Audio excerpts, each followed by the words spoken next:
Нема време за губење. На Македонија и се заканува изолација ако не го промени уставот. Оваа порака во име на високиот представник за надворешна политика на Европската унија Жозеп Борел ја испорачаа министрите на Австрија, Чешка и Словачка, Шаленберг, Липавски и Влаховски.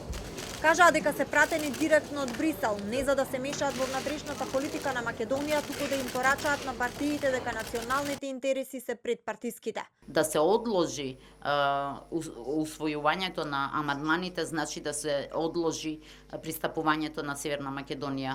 Ако не ги прифати уставните измени и не продолжи да оди кон европскиот пат, Северна Македонија се сочува со опасноста да биде изолирана. Министерот кој отвори првата политичка меѓувладина конференција на Македонија со ЕУ минатата година во јули, Јан Липавски, порача дека е тука за да изрази поддршка затоа што ЕУ гарантира просперитет. Разбирам дека ситуацијата не е лесна и се надевам дека ќе може да се надмине преку преговори и ве поттикнувам тоа да го направите. Словачкиот министер пак кажа дека сака да ја види Македонија како лидер на Балканот во евроинтеграциите и дека се надева земјата да го заврши процесот до 2030-та. Да станете пример што треба да се следи. И се надевам дека оваа мисија ќе заврши и оваа задача ќе заврши до 2030 година. Ирационален е отпорот на опозицијата, кажа Османи.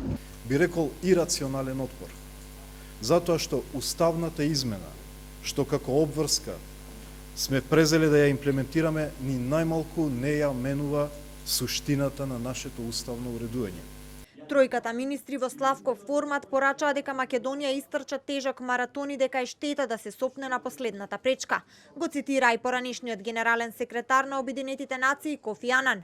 Времето е сега, а изборот е јасен.